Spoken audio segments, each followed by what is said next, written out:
All right, fine.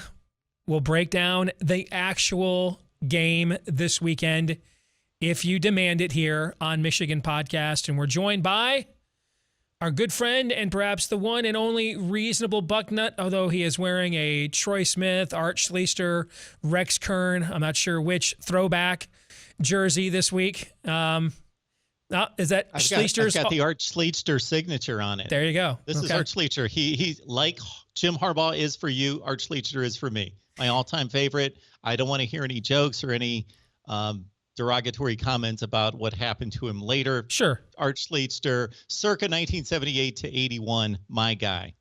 And you know what? He gave me 3-1 odds that it was actually going to be a Schlichter jersey and not a Troy Smith or Rex. I'm sorry, I couldn't resist. Anyway, Mark Rogers is here, the voice of college football. He's got a great channel right here on YouTube if you want to check it out year-round with all the intricacies and information you want on college football. It might even make you some money if you watch it as well because Mark's picks are usually pretty good. So, Mark, all right, the game this weekend, break it down for us. What do you think?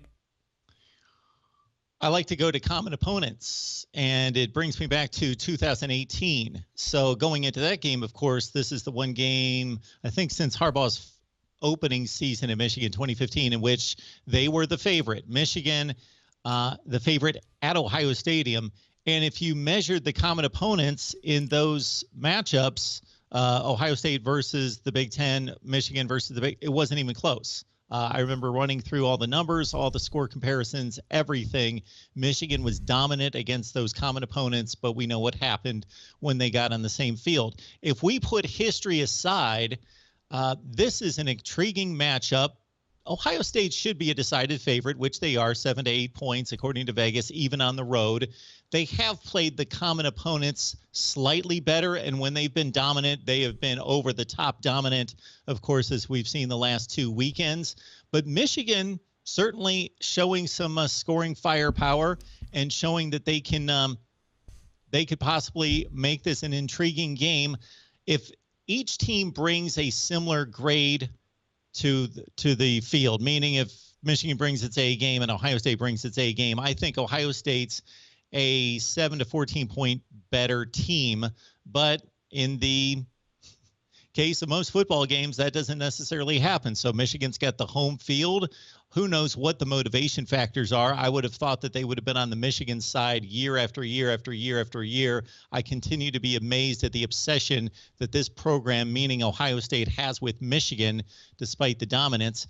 Ohio State's a better team. Ohio State might be the best team in the country. I tend to think that they're 2 or 3. Michigan's in that top 6 range, somewhere in that. So it's we're talking comparable teams, but I do think that the gap is there, and Ohio State should be a decided favorite, which they are. But we talked about it, I think, a couple weeks ago, Steve. Hutchinson and Ajabo might be the equalizers on that side of the field for Michigan. So what happened against Nebraska and Penn State? Why were those games well into the fourth quarter and down the stretch? What happened in those matchups? Well, in the Penn State game in particular, I just think Penn State has an outstanding defense. Ohio State did move the ball between the 20s, but they bogged down in the red zone. So they had 2 consecutive games against those particular opponents in which they were awful in the red zone, kicking field goals, which Ryan Day doesn't like to do, and just going for 4th downs and getting stops, probably not being committed enough to the run.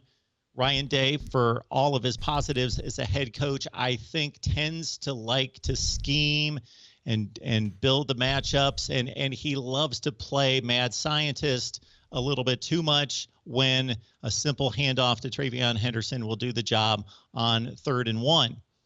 And so I think that's part of it. The Buckeyes need to rely on the run a little bit more heavy in the red zone, and they didn't do that against Penn State and Nebraska. They were bogged down in the red zone, and that's been the difference against Purdue and Michigan State these last 2 weeks. I think this is a different Michigan team. This is the 3rd time Harbaugh has brought a 10-1 team to this game. And as everybody knows, he's 0-5. They didn't play last year. So this is the 3rd time now in 6 meetings that he will bring a 10-1 team to this game. Now, I happen to think this team is different from the previous two, and I can answer that for you why if you want, but I'm more interested in what you think. I think it's a different team because of who's running the defense, and that's Mike Macdonald.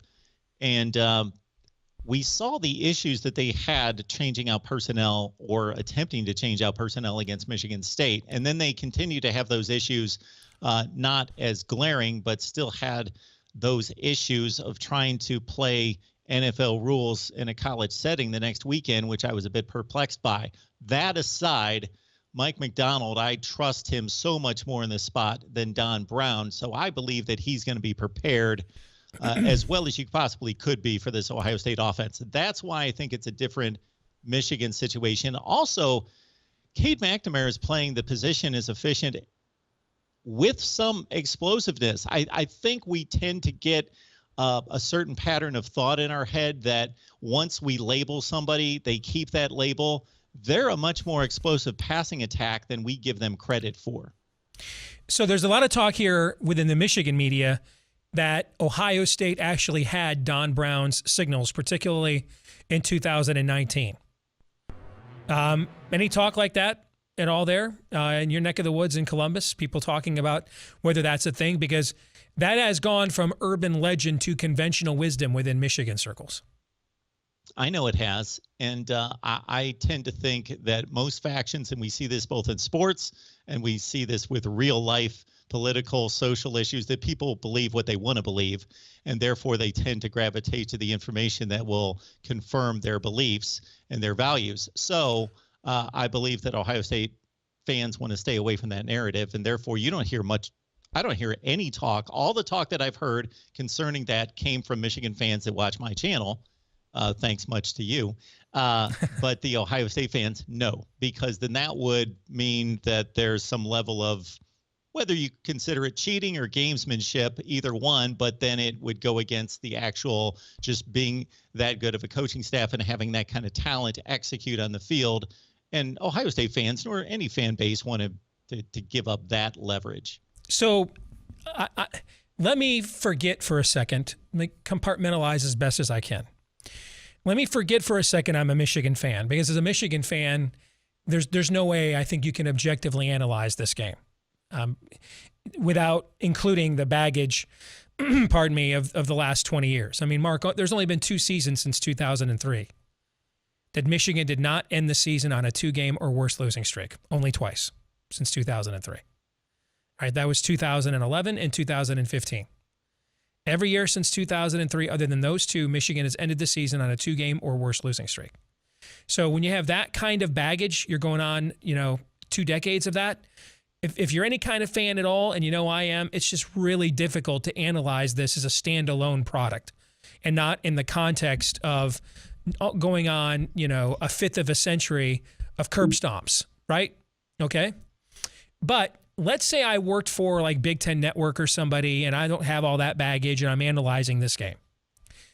The thing that I would point to in this game, if you want something that could give you any kind of hint that there's a 25 to 40% chance of a different result than you've grown accustomed to seeing here for 2 decades, it's that Michigan and Oregon are built very similarly as football teams. Okay, very similarly. It's also, and if you look at the game plan that Oregon utilized in that game, there's this myth around here that C.J. Stroud didn't play well in that game. He had like 70% completions and 484 yards. What they didn't have in that game was Travion Henderson. That's what they didn't have yet. They hadn't figured out that he was the best back yet. Okay, they hadn't figured out, hey, he has the potential to strike the pose on any snap. So give him the damn ball. They hadn't figured that part out yet. But I don't know that there's this huge growth of C.J. Stroud. He played great in that game. Just a couple weeks ago against Penn State, he threw 2 picks. He wasn't that great against Nebraska.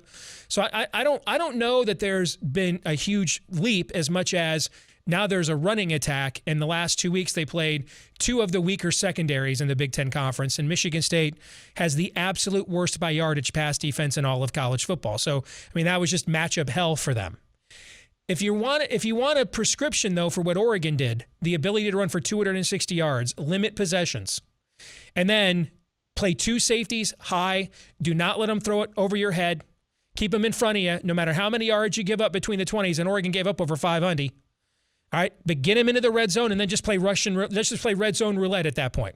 That's what Penn State did, and they forced 4 field goals. Okay, if Michigan has a team similarly built to Oregon, but instead of just one Kelvon Thibodeau and Aiden Hutchinson, the other guy over there is going to be a first-round pick too in David Ojabo. So if I'm Michigan, here's my game plan. I'm rushing those 4 guys as much as I can. James Ross is my middle linebacker, downhill thumper spy on Travion Henderson if they run the football. And then the other 6 guys, I'm playing a lot of drop coverages. And if C.J. Stroud wants to move down the field 8 to 15 yards, God bless him, and then we'll get into the red zone, and we will see what happens. But I'm actually going to make Ohio State execute a lot of plays. I'm not going to play Don Brown 1 high, man-to-man. I'm playing 2 high all game. And I'm going to make them execute for 4 quarters and try to limit possessions because of the ability I have to run the football. And I have this is not as talented of a defense as Michigan had in 2016. And it's not as talented of a team overall as Michigan had in 2018. But in terms of the balance of where the talent is, this is actually the best balanced team Harbaugh has brought to the game yet because of the schemes that you cited and where the talent is at. And they have explosion. If you look at the most explosive guys on this team, Donovan Edwards, Blake Corum, who I think will be healthy and play, A.J. Henning, Cornelius Johnson, these guys are all freshmen and sophomores. Now, I don't know, if I put my fan hat back on, I don't believe Michigan will ever win the game like ever again in my lifetime, and that's why I'll be at the new Ghostbusters movie on Saturday instead. But if I was putting an analyst hat on, that's what I would point to, is that Michigan is built very similarly to the teams that have either beaten Ohio State this year or forced them to come down to the wire in the 4th quarter, and is arguably better than all 3 of those teams, one of whom beat them.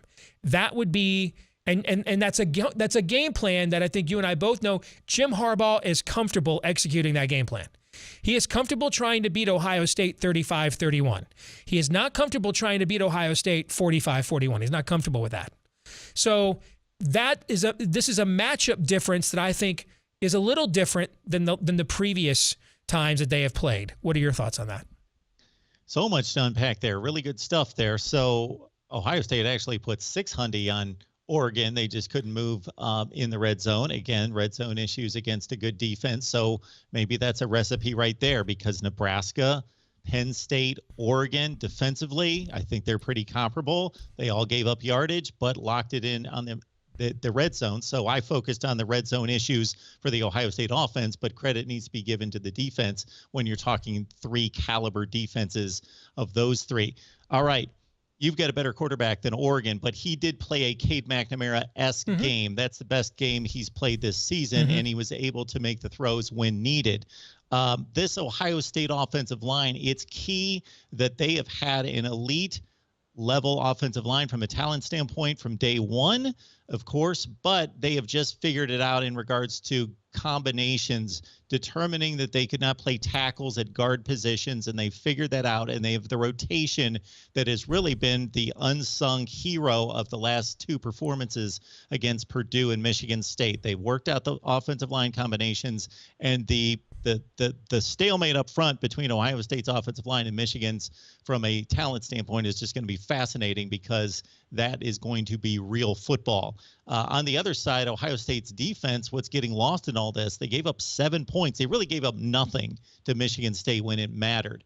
Now, a few things fell into play that worked in their favor. Kenneth Walker was taken out of the game by both a sore ankle and also the score, and he didn't have that opportunity to grind on the Ohio State defense. And that was one thing that I believe I mentioned here last week, that if he had a 12 to 15 carry game, and we thought that that would be minimum, then it's an Ohio State game. But if he got to wear on that defense for 30 or 35 times, then it plays into Michigan State. Well, Hassan Haskins, we just saw him wear on a big defense at Penn State 31 times. So that's another factor in this game, that if Michigan and Hassan Haskins can go with that defense and wear them down, then obviously you keep C.J. Stroud on the sideline. But this Ohio State defensive front is finally living up to its billing the last few weeks. They are playing out of their minds as well. The secondary is so much better, led by Denzel Burke, than they were earlier in the season. This team is just rounding into form. And I believe that if they win this game big, it's not necessarily a Michigan team that is not coming prepared, not coming with a lot of talent and all those things and all those ingredients as a top 5 team would. But look at what they did to Michigan State. Again, that place is going to be rocking at the big house. They're smelling blood. They want to make it happen this year. And so I think the crowd, I would anticipate that this Michigan crowd is going to be more into this game than anything we've seen in years. I think it's going to be 38-28 Ohio State. You have a prediction for us? I'll give you one, even though it goes against my grain to be predicting football games on Monday or Tuesday, as you sometimes force me to do. But we'll go with the Buckeyes winning this one. Wow, you got a good score there. I'm going to go in the – that's a really good score, 38-28. We'll take it up to 40-27. All right, Mark. Buckeyes win by 2 scores. All right, man. Good to see you. Have a good Thanksgiving, all right? Take care. Thanks, Steve. I appreciate it. You bet.